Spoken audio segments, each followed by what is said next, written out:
The biggest World War II prisoner of war POW escape in Britain occurred on the 10th March 1945, when 70 German POWs tunneled their way to freedom. The 1963 movie The Great Escape made famous the British POW escape from Stalag Luft III in March 1944. But a year later, in 1945, was the largest breakout of German prisoners in the UK at POW Camp 198 in Bridgend, Wales. It was called the German Great Escape, yet today it is all but lost in history. How did the Germans manage their daring escape? Bridgend was an important Welsh site for the manufacture of bombs during World War II. Nearly 40,000 people worked at the Waterton and Brackla munitions factory, then the largest munitions plant and largest employer in the UK. Also in Bridgend was the Island Farm Camp, located on the outskirts of town. Island Farm was requisitioned by the War Office at the start of the war. In 1938, it served as accommodations for women munitions workers. In 1943, the camp became barracks for U.S. troops training for D-Day. General Dwight Eisenhower visited the camp to rally the troops before heading to the English coast. After the Normandy invasion, as the Allies pushed into Nazi-occupied Europe, thousands of German POW soldiers were being captured. Island Farm Camp was converted to a POW camp and redesignated Camp 198. It originally held German and Italian troops, but then switched to house German Nazi officers in November 1944. At its peak, Camp 198 housed more than 1,600 POWs in its 15 barracks or huts. As is the case of most POWs, their minds immediately focused on escape. The German officers hatched a daring plan to break out from the camp. Concerns of escapes were raised by worried local residents, even before any attempts had been made. The thought of enemy troops running about in the Welsh countryside and within a short distance of a major ordnance factory left many folks sleepless at night. The locals' fears were not unfounded, as the prisoners had indeed begun plotting their try at freedom. Much like the Allied troops behind the famous Great Escape from Stalag Luft III a year earlier, the German officers chose to dig a tunnel leading from one hut to the other side of the barbed wire-topped perimeter fence. Those with prior mining experience were quickly set to work on a design. From the start, its construction was a challenge. The Welsh landscape was a heavy clay soil. Digging implements were slowly fashioned from metal bars and wooden benches, with the tunnel roof propped up with bed legs. They were the same length so guards would not notice the difference in height between the bunks. The sound of digging was drowned out by the camp's very own prisoner choir, which rehearsed conveniently in the hut nearby. They removed the excavated clay soil on a sledge and rolled it into small balls. To hide the evidence, the men first stowed handfuls of dirt in their kit bags before depositing it in one of the camp's garden plots. Later, they dropped the dirt behind a false wall ingeniously built at the back of the hut. The resulting 60-foot tunnel was surprisingly advanced. To confirm that the tunnel had made it outside of the fence, a POW pushed an iron rod from inside the tunnel up through the tunnel roof to the outside, and then blew cigarette smoke through the hole. POWs above ground, inside the hut, would then look for the traces of cigarette smoke. Tin condensed milk cans were slotted together to form a ventilation tube, which was fed with fresh air from a hand-operated bellows in the hut. The tunnel was illuminated with bulbs wired into the camp's electricity supply. It not only lit the passageway, but also functioned as a warning light system that could be flashed 3 times if guards were approaching. In January 1945, the camp's guards uncovered the entrance to an unfinished tunnel inside Hut 16. The camp's commandant, Lt. Edwin Darling, warned his guards that escape tunnels often came in pairs, with one an easily discoverable decoy. The guards searched, but failed to find any others. In fact, the real tunnel was cleverly concealed beneath a bunk bed inside Hut 9. The German POWs were able to continue their digging. By March 1945, it was ready for their daring escape attempt during the next new moon. Though only a small proportion of the POW officers would escape, every one of them was involved in the building or the distraction. The tunnel came out in an adjacent farm field, which had been recently plowed by a local farmer. On the day of the escape, the POW sprinkled curry powder near the perimeter fence to throw the camp guard dogs off the scent. The escapees were also aided by the camp's poor design. Island Farm lacked both sentry towers and adequate spotlighting around its long perimeter fence. Once prisoners had made it through the tunnel, they would be nearly invisible under cover of a moonless night. The plan involved forged documents, with the men posing as Norwegian allies to explain their accents and poor English. The German Great Escape Tunnel at Island Farm Camp, Wales, 2003. Around 10 p.m. on Saturday, March 10th, some of their fellow captives were staging a loud and raucous theater performance in a hut next door. As a distraction, the first of the escapees made their way down through the floor of Hut 9, crawled through the tunnel on their hands and knees, and slipped up into the moonless night. It was a nerve-wracking and agonizingly slow process. During the early hours of Sunday, March 11th, as the last group of escapees exited the tunnel, they were finally spotted by the camp guards. Shots were fired, alarm sirens sounded, and the guards swarmed the perimeter. Overall, 70 POWs had made it through their ingenious tunnel.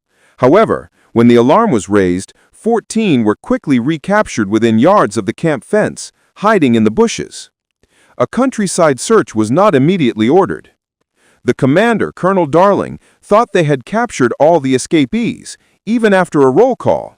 The remaining prisoners just cleverly called out the names of the prisoners who had escaped, temporarily fooling the guards.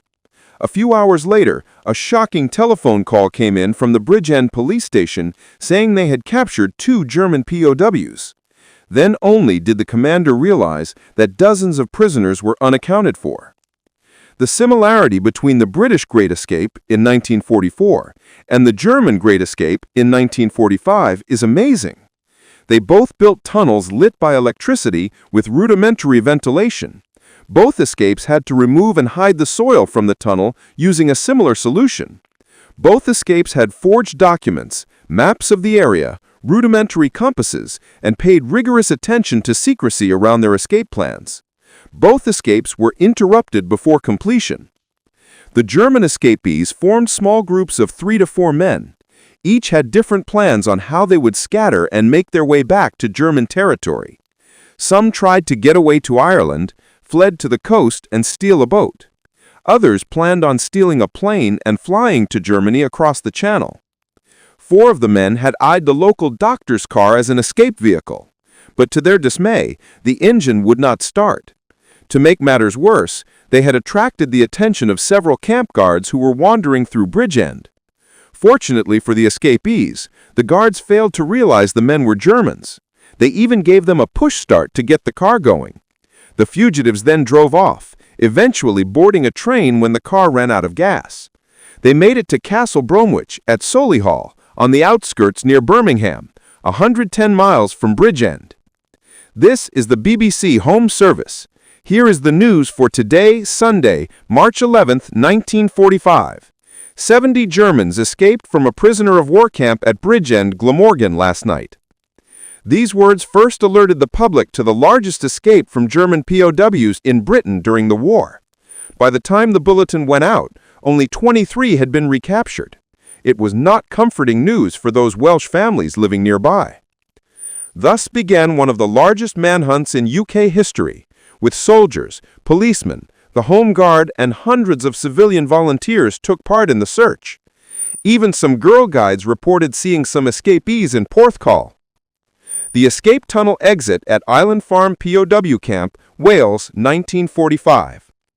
The POWs were first spotted in the Abergelen colliery, hiding amongst the trucks.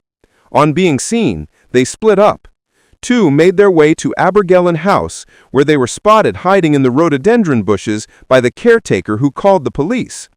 The local constables were also on the lookout for a bunch of Germans they believed heading to the Neath Valley after crossing the mountain from Cummer. On Tuesday the 14th, late in the evening, 4 escaped POWs were seen creeping along the hedgerows by the driver of the Mellon Court Works bus. The driver also happened to be a Glamorgan special constable. He quickly informed the 3 male passengers on the bus to get off and capture 1 man apiece. The POWs were caught, placed on the bus, and driven to Glenaith Police Station. By now, the 3 POWs had been at large for 3 days and nights, wandering through the unfriendly countryside.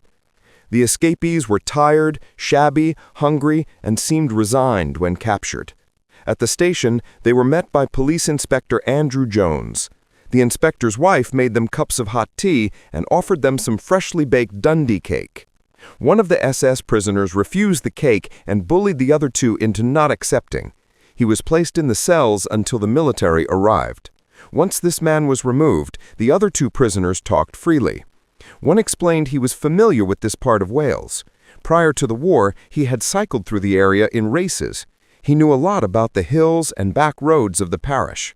The POWs were very thirsty and drank glass after glass of water.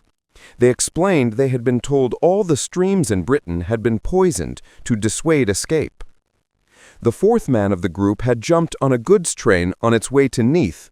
The constable on duty at Aberdulace shone his lantern on the train and saw the man clinging precariously to the side. He rung ahead to Neath Station, who informed the police, who captured the POW as the train stopped.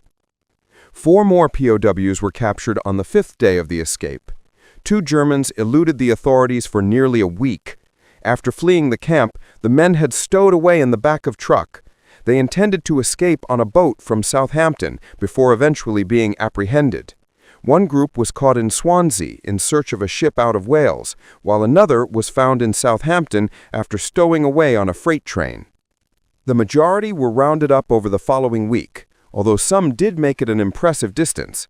By Saturday, 17 March, all 70 escapees had been recovered. Unarmed, they offered little resistance once caught. It has been claimed that a small number of the fugitives were never actually found. A trio of escapees were apparently later sighted in the Canterbury or Kent area. True or not, it may have been buried by the British military for propaganda reasons.